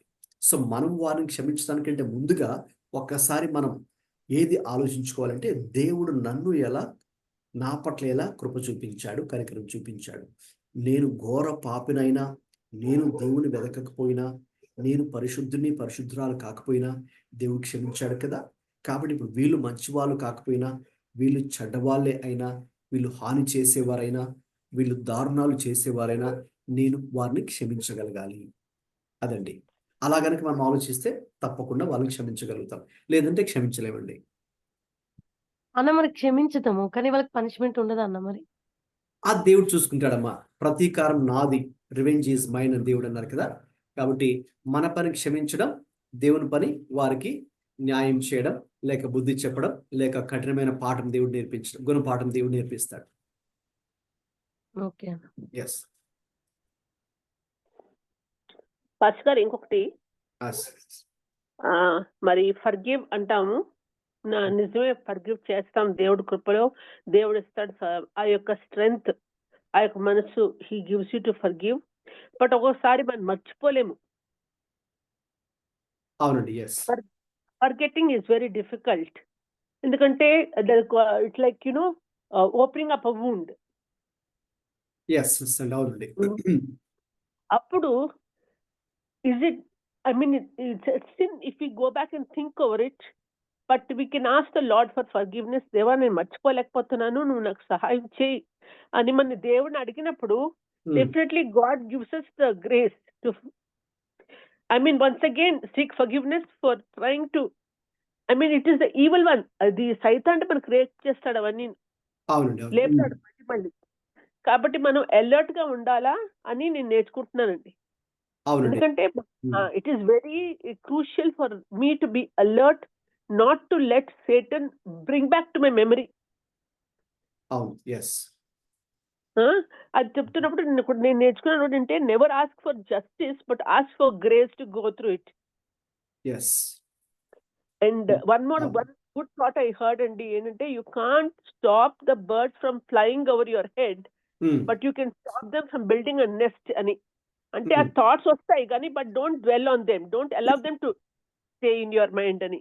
And today's lesson also was very very meaningful and informative to me. It really helped me to know better what is to forgive and be merciful. Yes. అవునండి. థ్యాంక్ యూ అండి ఫర్ షేరింగ్. సిస్టర్ మంచి point చెప్పారండి. అది నేను brief గా just వివరిస్తాను. ఇప్పుడు చూడండి, మనం క్షమిస్తాం అంటే వాస్తవంగా అయితే మనకు క్షమించడం కష్టం అండి. మనమైతే క్షమించలేము. అందుకే మీతో చెప్పానండి, మానవ నైజంతో అయితే, మన స్వభావంతో అయితే మనం క్షమించలేమండి. అందుకే మనకు దానికి దేవుని కృప మనకు కావాలి. దేవుని స్వభావం చేత మనం నింపబడి ఉండాలి. దేవుని ప్రేమ చేత నింపబడి ఉండాలి. అప్పుడే మనం ఇతరులని, అంటే మనడల తప్పుగా ప్రవర్తించిన వారిని కావచ్చు, మనకి కీడు చేసేవారు కావచ్చు, మనకు హాని చేసేవారు కావచ్చు, మరి వాళ్ళు కొన్నిసార్లు మన బంధువులే కావచ్చు, మనకు బాగా పరిచయస్తులే కావచ్చు. ఇంకా చెప్పాలంటే కొన్నిసార్లు మనకు బాగా పరిచయస్తులే మనల్ని చాలాసార్లు హర్ట్ చేస్తూ కూడా ఉంటారు కదండి. అది రియాలిటీ ఆఫ్ లైఫ్. అయితే దానికి మన దేవుని కృప కావాలి. తర్వాత we will forgive them. Same time sister చెప్పినట్టుగా క్షమిస్తామండి, కానీ మనము మర్చిపోలేము. We may forgive them but we may not be able to forget that కదండి. అయితే దేవుని కృపలో ఏంటంటేనండి, మనం ఏవి జ్ఞాపకం ఉంచుకోవాలో దేవుడు మనకు కృపిస్తాడు, ఏవి మర్చిపోవాలో కూడా ఆ దేవుడు మనకు కృపిస్తాడు. ఏవైతే చేదు జ్ఞాపకాలు మనకు ఉంటాయో, రైట్, దేవుని యొక్క సహాయాన్ని మనం తీసుకుంటే God helps us to both forgive and also forget. ఎందుకంటేనండి, మనము క్షమిస్తాము, క్షమించిన తర్వాత ఇంకా మనసులోని పెట్టుకున్నాం అనుకోండి, ఏమవుతుంది, ఇంకా మన మెమరీలో అది చాలా ఫ్రెష్గా ఉందనుకోండి. అంటే రోజు దాని గురించి మనం ఆలోచిస్తున్నాం అనుకోండి, ఒక సైడ్ క్షమించాము, ఇంకొక సైడ్ అలాగే మన మెమరీలో ఉంటే వాట్ హ్యాపెన్స్, ఏమవుతుందండి, ఇంకా మనకు ఆ బిటర్ ఫీలింగ్స్ పెరిగిపోతుంటాయి కదండి. ఇంకా అంటే ఒక విధంగా పూర్తి క్షమించలేము. అందుకే ప్రభువుని మనం అడగాలండి, దేవా నేను క్షమించాను కాబట్టి ఇక ఏమాత్రం కూడా అది నా జ్ఞాపకం, నా మెమరీలోకి వచ్చి మళ్ళీ నన్ను డిస్టర్బ్ చేయకుండా నాకు సహాయం చేయమని, దాన్ని కంప్లీట్గా మన మెమరీ నుంచి ఎరేజ్ చేయమని, తుడిచిపెట్టమని దేవుని అడగాలి. రైట్. అయితే చూడండి, సాతాను చేసే పని ఏంటంటేనండి, వాడు మళ్ళీ అప్పుడప్పుడు మన దగ్గరికి వచ్చి మళ్ళీ వాడు మన చెవుల్లో ఓకేనండి ఆ చేదు జ్ఞాపకం, ఆ బెటర్ ఎక్స్పీరియన్స్ కానీ, లేకపోతే ఆ వ్యక్తులు కానీ, వాళ్ళ గురించి మళ్ళీ మనకి వాడు గుసగుసలు చెప్పడం జరుగుతుంటది. ఈ whispers at times devil, Satan. అవును, ఎందుకు, మనల్ని ఇంకా కృంగదీయడానికి, ఇంకా మనలో ఆ చేదు బెటర్ ఫీలింగ్స్ మనలో క్రియేట్ చేయడానికి, ఇంకా క్షమించలేని మనసులు మనలో కలిగించడానికి. ఒకవైపు ఏమో దేవుడు ప్రయత్నిస్తున్నాడు, ఎందుకు, మనలో కనికరాన్ని డిపాజిట్ చేయడానికి. సాతానేమో మనలో ఆ యొక్క బిటర్ ఫీలింగ్స్ ని, లేకపోతే ఆ యొక్క అన్ఫర్గివింగ్ స్పిరిట్ ని, ఓకేనండి, లేకపోతే ఆ యొక్క హృదయ కాఠిన్యాన్ని మనలో పెట్టాలని వాడు ప్రయత్నిస్తుంటాడు. సో ఈ మధ్యలో ఒక విధంగా చెప్పాలంటే మనం మధ్యలో ఉన్నాం కదండి. ఒకవైపు ఏమో దేవుడు మనల్ని మార్చాలని దేవుడు ప్రయత్నిస్తున్నాడు, సాతానుడేమో వాడు మనల్ని ఇంకా పాడు చేయాలని వాడు ప్రయత్నిస్తున్నాడు. ఒక విధంగా చెప్పాలంటే మరి మధ్యలో కొన్నిసార్లు మరి మరి నలిగిపోతుంటాం కదండి. ఒకవేళ అది మనం అర్థం చేసుకోవాలనుకుంటే మనం నలిగిపోతుంటాం. బట్ దేవుడు మనకు సహాయం చేస్తాడు. To both forgive and also to forget. కొన్నిసార్లు మీరు అనొచ్చు, ప్రాక్టికల్గా ఆలోచిస్తే మనం దాన్ని మర్చిపోలేకపోవచ్చు, అది మన మెమరీలో ఉండొచ్చు, అయితే దాని ఇంపాక్ట్, దాని ఎఫెక్ట్ ఇంకా మన మీద ఉండదండి. అంటే కొన్నిసార్లు మరి మనము మర్చిపోలేకపోవచ్చు, ఆ వ్యక్తిని కానీ వాళ్ళు చేసిన పనులు కానీ మర్చిపోలేకపోవచ్చు. బట్ మర్చిపోలేకపోయినప్పుడు కూడా మనము ఓకేనండి నెగిటివ్గా రియాక్ట్ అవ్వాల్సిన అవసరం అయితే లేదు. దేవుడు he will take care of that. Right? మీకు అర్థమవుతుంది కదండి? You're able to follow yes అన్న, వాట్ ఐఎమ్ సేయింగ్. ఎస్ అన్న, రియల్ అది ఎస్ అన్న, మీరు చెప్పింది రిమైండర్ లో ఉంటది, కానీ దాన్ని అవును, నెగటివ్ ఎఫెక్ట్ మన మీద పనిచేయదు. మన మీద పనిచేయదు. అదమ్మా. కాకపోతే అన్న, ఇప్పుడు రిపీటెడ్ గా వాళ్ళు మనకి పెయిన్ఫుల్ చేసినప్పుడు ఆల్రెడీ వాళ్ళది రిమైండర్ లోనే ఉంటది కదన్న మరి. అవును. కొన్ని మాత్రం మనం పూర్తిగా, అంటే మన మెమరీ నుంచి పూర్తిగా వెళ్ళిపోవు కొన్ని కదండి. కొన్ని మనకి ఆ అవి వాళ్ళ మాట వినిపిస్తూనే ఉంటాయి, వాళ్ళు కనిపిస్తూ ఉంటారు. ఆల్ ద మోర్ ఫ్రీక్వెంట్గా ఒకవేళ మనం వాళ్ళు చూస్తూ ఉంటే, కలుస్తూ ఉంటే కదండి, అవన్నీ ఉంటాయి. సో నేను ఏంటంటే పూర్తిగా మన మెమరీ నుంచి వెళ్ళకపోయినప్పటికీ కూడా ఇంకా దాని నెగిటివ్ ఇంపాక్ట్ మన మీద పడకుండా, మనము ఇంకా నెగిటివ్గా రియాక్ట్ అవ్వకుండా మాత్రం ప్రభు మనకు ఆ కృపనిస్తాడు, ఆ శక్తిని ఇస్తాడు, ఆ సామర్థ్యాన్ని ఇస్తాడు. ఆ ప్లేస్లో ఆత్మ ఫలాలు మనం ఫలించడానికి ప్రభు కృప చూపిస్తాడు. అంతే కదండి. గలతీ పత్రిక 5 మీరు చూస్తే ఇంకొక మాట నేను యాడ్ చేస్తున్నాను. అక్కడ వాస్తవంగా పైన ఆ గలతీ పత్రిక 5లో 19 నుంచి మీరు చూస్తేనేమో శరీర కార్యాలు స్పష్టమైనవి అవేవని కానీ కోపము, ద్వేష, ఈర్ష అన్ని కూడా చెడ్డవని కనిపిస్తాయి కదండి. నెక్స్ట్ వాటి వెంటనే ఆత్మఫలాలు కనిపిస్తాయి. సో దేవుడు ఎటువంటి కృపను ఇస్తాడంటే వాటి ప్లేస్లో, అంటే ద్వేషం కానీ ప్రతీకారం కానీ ఆ ప్లేస్లో మనం ముఖ్యంగా ప్రభు నమ్ముకున్న వారు ఆత్మ ఫలాలు ఫలించడం, ప్రేమ, సంతోషము, సమాధానము, సహనము, అవన్నీ ఉన్నాయి కదండి, ఆశా నిగ్రహము. ఓకే, అవన్నీ మనం ఫలించడానికి దేవుడు కృప చూపిస్తాడు. అంటే మన మైండ్లో నుంచి పూర్తిగా అవి వెళ్ళకపోయినప్పటికీ కూడా నెగిటివ్గా మనం ఇంపాక్ట్ అవ్వకుండా వాటి ప్లేస్లో ఆత్మ ఫలాలు మనం చూపించడానికి, ఒక విధంగా చెప్పాలంటే వాళ్ళే ఆశ్చర్యపోవచ్చు, ఇదేంటి నేను ఇంత మరి చెడ్డగా ప్రవర్తిస్తున్నా, వీళ్ళు ఎందుకు ఇంకా మంచిగా ప్రవర్తిస్తున్నారు ఏంటి అని, అంటే ఎదుటి వ్యక్తే చూసి ఆశ్చర్యపోవచ్చు. లేక కొద్ది రోజుల తర్వాత అతనికి ఒక అవగాహన కలిగి, ఓకేనా, అవేర్నెస్ కలిగి, లేక జ్ఞానోదయం కలిగి, లేక ప్రభువే దర్శించి మరి దేవుడు అలా కూడా కార్యం చేస్తాడు. నేను కొన్నిసార్లు అలా కూడా విన్నాను, కొన్ని సాక్ష్యాలు నేను అలా విన్నాను. రైట్. ఒక్కొక్కసారి పాస్టర్ గారు మనం ఈవెన్ ఇఫ్ యు ఫర్గివ్ అండి, the other person or people, they will continue to think that they are I mean, అంటే వాళ్ళకి అన్యాయం జరిగిందని వాళ్ళు they feel అండి. I don't know, unless God opens their eyes, they will not be able to see the truth. They are so ఏంటంటే they are so full of that assurance that they are being wronged. They are not able to understand that they have wronged, and they cannot accept it that they are in the wrong, and they talk as if they are being wronged, they are being harassed, or they are being targeted, where in reality God also knows that it is they who are causing so much of unrest. అవునండి. కొన్నిసార్లు మీరు అన్నట్టుగా, అంటే వాళ్ళే తప్పు చేసి, అంటే మనం తప్పు చేస్తున్నట్టుగా, మనం తప్పుగా, అంటే వాళ్ళే తప్పు చేసి వాళ్ళే తప్పుగా ప్రవర్తించి దాన్ని వాళ్ళు సమర్థించుకుంటూ, ఇంకా చెప్పాలంటే మరి మనం తప్పు చేసామని వాళ్ళు ఎదురుగా కూడా మరి అలా ఆలోచించవచ్చు నెగిటివ్గా. రైట్? సో కాబట్టి సో వన్ థింగ్ ఏంటంటే, సో మనం ఎదుటి వారి యొక్క ఆలోచనలు, ఎదుటి వారి యొక్క థాట్స్కి అవి మన కంట్రోల్లో లేవు, అంటే మన పరిధిలో లేవు కదండి. So they can think what ever they like. But మన సైడ్ నుంచి మాత్రం మనం ఎలాగైతే స్పందిస్తే వారిలో నెమ్మదిగా, ఈరోజు కాకపోయినా ఇంకొక రోజైనా వారు దానికి ఆలోచించి దానికి తోడు దేవుడు కూడా వారిని దర్శిస్తే, రైట్, దే కెన్ నో అంటే ద రియాలిటీ అంటే వాళ్ళు గ్రహిస్తారండి. ఎస్. ఇంకా అంటే మిగతా గ్రూప్లో ఉన్నవారు మీరు కూడా త్వరగా షేర్ చేయండి. నెక్స్ట్ మనం ఇంకొక ధన్యతలోకి వెళ్దామండి.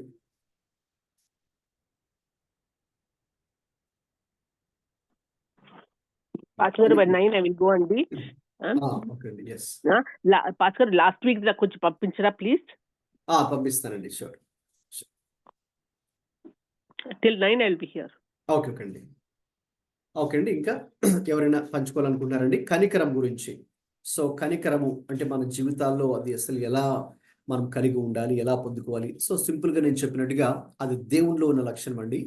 దేవుడిలో ఉన్న లక్షణం కాబట్టి దేవుణ్ణి వెంబడించే వారు కూడా అదే గుణము కలిగి ఉండాలని ఆయన కోరుకుంటారు. అది ప్రాక్టికల్గా మన వల్ల అయితే అన్నిసార్లు కష్టం, కానీ దేవుని సహాయంతో మాత్రం ఇది ఏదైనా కూడా అండి, ఇక్కడ చెప్పబడుతున్నట్టు ఈ యొక్క 8 ధన్యతలు కూడా 8 లక్షణాలు కూడా మన వల్ల అయితే కష్టం, కానీ but God can help us, right? ఇక తర్వాత మనం చూస్తేనండి 5వ ధన్యత, 6వ ధన్యత 8వ వాక్యంలో ఉంటుంది. హృదయ శుద్ధి గలవారు ధన్యులు, వారు దేవునిని చూచెదరు అనుంది. హృదయ శుద్ధి గలవారు ధన్యులు, వారు దేవుని చూచెదరు. Blessed are the pure in heart, for they shall see God, right? So ఈ లక్షణం కూడా ఏంటంటేనండి, ఈ పరిశుద్ధత అనే లక్షణం గురించి ఇక్కడ చెప్పబడింది. ఇది కూడా మరి దేవుడు కలిగి ఉన్నటువంటి లక్షణం, రైట్? ఇక్కడ పరిశుద్ధతకు గ్రీక్ పదంలో కనుక మనం చూస్తే, గ్రీక్ లాంగ్వేజ్లో కెథారోస్ అనే ఒక వర్డ్ వాడడం జరిగింది. దానికి అర్థం ఏంటంటే శుభ్రత, క్లీన్, లేక బ్లేమ్లెస్, నిందారహితులుగా ఉండుట. ఓకే, అన్స్టెయిన్డ్ ఫ్రమ్ గిల్ట్ అంటే అపరాధ భావం నుంచి, అపరాధ భావం అంటకుండా నిష్కల్మషులుగా ఉండుట. అంటే ఎటువంటి అంటే అపరాధ భావం అంటే తప్పు చేస్తాననే ఫీలింగ్ ఏది లేకుండా అందులో నుంచి మనం ఫ్రీగా ఉండుట. సో కాబట్టి ప్రభు ఆయన కోరుకునేది ఏంటంటే, చాలాసార్లు వాక్యం కూడా ప్రభు చెప్పారు, నేను పరిశుద్ధుడై ఉన్నలాగున మీరును పరిశుద్ధులై ఉండుడి. Pure, clean, blameless, unstained from guilt. ఓకేనండి. కాబట్టి ఇంతకుముందు మనం చెప్పుకున్న ఈ 2 లక్షణాలు ఈరోజు మనం ధ్యానిస్తున్నవి కనికరము, పరిశుద్ధత. ఇవి 2 కూడా ఆయన కలిగి ఉన్న లక్షణాలు. సో ఇప్పుడు ఆయన కలిగి ఉన్న లక్షణాలు కాబట్టి ఇప్పుడు ఆయన పోలికలో మనం సృష్టించబడ్డాం కదండి. ఆయన పోలికలో సృష్టించబడ్డాం కాబట్టి మనం కూడా అటువంటి లక్షణాలు కలిగి జీవించవచ్చు. అయితే ఇది ఎలా మనం అర్థం చేసుకోవాలంటే, ఫస్ట్ ఆఫ్ ఆల్ ఈ పరిశుద్ధత అనేది మన యొక్క థింకింగ్కి, మన ఆలోచన విధానానికి సంబంధించినటువంటి పదము. హృదయ శుద్ధి, ఆ హృదయాన్ని చూసారు కదండి, దానికి కూడా గ్రీక్లో కార్డియా అని చేశారు. అందుకే మనకు దీనికి కార్డియాలజీ అంటారు కదండి, అంటే హృదయానికి సంబంధించినటువంటి డిపార్ట్మెంట్ కార్డియాలజీ అంటారు. సో కార్డియా అనేది గ్రీక్ వర్డ్, అంటే హృదయం, అది హృదయానికి సంబంధించింది. అంటే not just the physical heart, అంటే మనకు ఉన్నటువంటి గుండె అనేది మాత్రమే కాదండి, హార్ట్ అనేది మన లైఫ్ ఇన్ జనరల్, ఓకేనండి, చెప్పినటువంటి ఒక మాట. సో కాబట్టి మన హృదయం చాలా ప్రాముఖ్యమైనది. అందుకే ప్రభువారు అన్నారు, హృదయంలో నుంచి బయటకు వచ్చే తలంపులు, హృదయంలో నుంచి బయటకు వచ్చే ఆలోచనలు, హృదయంలో నుంచి బయటకు వచ్చే ఉద్దేశాలు కదండి, అవర్ మోటివ్స్, ఇంటెన్షన్స్, థాట్స్ అనేవి చాలా చాలా ప్రాముఖ్యమైనవి.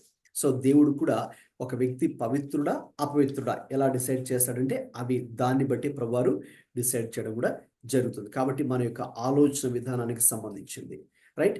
ఇక రెండవదిగా హృదయ శుద్ధి, అంటే మనం ఏది ఎలా ఉండాలి, ఎలా ఉండకూడదు అనేది కూడా చాలా చాలా ప్రాముఖ్యమైనటువంటి విషయాలు. తర్వాత మూడవదిగా ఈ యొక్క హృదయ శుద్ధి అనేది దేనికి సంబంధించిందంటే, మన యొక్క ప్రవర్తనకు సంబంధించింది. 24వ కీర్తన 3-4 వచనాలు ప్రస్తుతానికి నోట్ చేసుకోండి చాలు, మీరు తర్వాత పాటు చదవచ్చు. నేను టైం తక్కువ ఉందని నేను కొంచెం అవన్నీ కూడా చదివించట్లేదు ప్రస్తుతానికి. నోట్ చేసుకోండి. 24వ కీర్తన 3-4 అంటే దేవుని సన్నిధికి ఎవరు వెళ్ళగలరు, ఆ పర్వతాన్ని ఎవరు ఎక్కగలరు అని కనుక మనం చూస్తే, ఎవరైతే శుద్ధ హృదయాన్ని కలిగి ఉంటారో, ఎవరైతే తమ చేతులు ఓకేనా పాపము అంటకుండా ఉంటారో, ఎవరైతే తమ హృదయాన్ని పవిత్రంగా కాపాడుకుంటారో, వారు మాత్రమే అర్హులు దేవుని యొక్క సన్నిధికి వెళ్ళడానికి, లేక దేవునితో సహవాసము కలిగి ఉండడానికి, రైట్? ఇప్పుడు ఇది ఎలా సాధ్యము? ప్రాక్టికల్గా మనం హృదయ శుద్ధి కలిగి ఎలా జీవించగలము అంటే, ప్రాక్టికల్గా మనం మాట్లాడుకోవాల్సి వస్తే, first we must recognize that we cannot do it ourselves. నేను ఇంత ముందు కూడా మీకు చెప్పాను కదండి, ఈ మొత్తం ఈ అష్టధన్యతలు అంటే 8 ఏవైతే ఉన్నాయో, ఇవి మన సొంత మానవ స్వభావంతో మనం వీటిని చేయలేము. ఇది మన వల్ల కాదు. మనం ట్రై చేసినా ఏదో కొద్ది రోజులు ట్రై చేసి మళ్ళీ మనం పడిపోగలం. అందుకే మనకు దేవుని యొక్క సహాయము మనకు కావాలి. 51వ కీర్తన 10వ వచనంలో దావీదు అక్కడ దేవా నీవే నా హృదయంలో శుద్ధ హృదయాన్ని కలుగచేయము అని అడుగుతాడు కదండి. సో కాబట్టి ఆ దావీదు మరి దేవుని యొక్క సహాయాన్ని అడిగిన వ్యక్తి. ఎందుకు? శుద్ధ హృదయము లేక పరిశుద్ధత కలిగి జీవించడానికి మనం దేవుని యొక్క సహాయాన్ని అడగాలి. రెండవదిగా గమనించండి, ఇప్పుడు దేవుడు సహాయం చేస్తాడు ఈ విషయంలో. రెండవదిగా మానవులుగా మన కూడా ఇందులో మన పాత్ర కూడా ఉంది. మొదటి పేతురు 2వ అధ్యాయం 24వ వచనంలో రైట్ దేవునికి వాక్యం ఏం చెప్తుందంటే, మనల్ని ఏదైతే మరి అపవిత్రపరుస్తాయో వాటి నుంచి మరి మనం దూరంగా పారిపోవాలి అని, లేదంటే అటువంటిని మన జీవితం నుంచి తొలగించుకోవాలి అనే విషయం. ఆ విషయానికి వస్తే గలతీ పత్రిక 5లో కూడా Jeremiah 4:14 we should wash evil from our hearts. So మనము ఓకేనండి, మన యొక్క దేవుడు మనకిచ్చినటువంటి mind or will or emotions ఓకేనండి, ఇవన్నీ కూడా మనం ఏం చేయాలని మన ప్రయత్నం కూడా ఇందులో ఉండాలి. దేవుడైతే తప్పకుండా సహాయం చేయడానికి ఆయన సిద్ధంగా ఉన్నారు. అయితే ఇందులో మన పాత్ర కూడా ఉందని చెప్పాను. ఎలాగైతే యోసేపు మరి ఆయన తను అపవిత్రపరచుకోకుండా ఆయన ఆ యొక్క స్థలం నుంచి పారిపోయాడు రైట్. కాబట్టి మనం కూడా దాన్ని మన యొక్క వంతు ప్రకారం కూడా మనం చేసి, అంటే మన జీవితాన్ని ఏది అపవిత్రపరుస్తుందో అని గమనించుకొని దానికి దూరంగా మరి మనము ఉండాలి. ఇక తర్వాత దేవుని సన్నిధిలో మనల్ని మనం తగ్గించుకొని దేవుని యొక్క ఆజ్ఞలను మరి మనం అనుసరించడానికి, మరి చెడును జరిగించకుండా మంచిని జరిగించడానికి, లేక శరీర కార్యాన్ని జరిగించకుండా ఓకే. ఆ గలతీ పత్రిక 5లో అక్కడ ఉంది కదండి 16-17 అక్కడ మరి మనం శరీరానుసారంగా నడుచుకోకుండా, శరీరానుసారంగా అంటే పాపానుసారంగా, పాప స్వభావాన్ని ఆధారం చేసుకోకుండా ఆత్మానుసారంగా ఓకేనండి. We need to B led by the spirit. ఆత్మ చేత నడిపించబడినప్పుడు మాత్రమే అప్పుడు మరి మనము అక్కడ గలతీ పత్రిక 5లో చాలా స్పష్టంగా ఉంటుంది. మీరు తర్వాత చదవండి గలతీ పత్రిక 5లో. అప్పుడు మాత్రమే మనం ఇక శరీరేచ్ఛలు నెరవేర్చకుండా, అంటే పాపం చేయకుండా పరిశుద్ధంగా ఉండడానికి అది మనకు సహాయపడుతుంది. కాబట్టి అది తర్వాత మరి మనము చివరిగా శోధనలను ఎదిరించే వారిగా ఉండాలి. ఆ ఎదిరించడానికి దేవుడు తన కృపనిస్తాడు. 1 కొరింథీ పత్రిక 10వ అధ్యాయము 12-13 మీరు చదివితే అక్కడ చూడండి, సాధారణంగా మనుషులకు సంభవించే శోధనలు మనకు కలుగుతాయి. దేవుడు నమ్మదగిన వాడు కాబట్టి అక్కడ మనము సహింపలేనంత కంటే ఎక్కువగా మాత్రము మనం శోధింపబడము. అది మాత్రం చాలా స్పష్టంగా మనం తెలుసుకోవాలండి. మన శక్తి సామర్థ్యం ఏంటో దేవుడు తెలుసు. మనల్ని దానికి మించి ఆయన శోధింపబడనీయడు. ఒకవేళ అలాగే మనకు అనిపించినా కూడా ఇది నా వల్ల కాదు, ఈ శోధన కానీ, ఈ కష్టం కానీ, ఈ బాధ కానీ ఇది నా వల్ల కాదు అనుకున్నప్పుడు కూడా ఆయన నమ్మదగిన దేవుడు కాబట్టి తప్పించుకోవడానికి ఒక మార్గాన్ని దేవుడు ఏర్పాటు చేస్తాడు, ఆయన చూపిస్తాడని కూడా ఉంది. కాబట్టి దాన్ని మరి మనం నమ్మాలి. కాబట్టి చూడండి, ఈ హృదయ శుద్ధి అనేది చాలా ప్రాముఖ్యం రైట్. హృదయ శుద్ధి రైట్ అంటే పరిశుద్ధత కలిగి జీవించడం. అప్పుడు ఏంటి దానికి ప్రయోజనం, మేలు ఏంటి, ఆశీర్వాదం ఏంటంటే వారు దేవుడిని చూచెదరు. అంటే ఎలా చూస్తామంటే మన భౌతిక నేత్రాలతో కాదండి, మన ఆత్మీయ నేత్రాలతో మనం ప్రభువుని చూడగలం. కాబట్టి ప్రభువుని చూడాలి అంటే తప్పకుండా ఇది మాత్రం చాలా చాలా ప్రాముఖ్యమైన లక్ష్యం. చివరిగా ఈ ఒక్క వచనాన్ని చదువుకుని ప్రార్థన చేసుకుని ముగించుకుందామండి. చదవండి దయచేసి. హెబ్రీయులకు రాసిన పత్రిక 12వ అధ్యాయము 14 వాక్యం చదవండి. హెబ్రీ పత్రిక 12:14 చదవండి. హీబ్రూస్ 12:14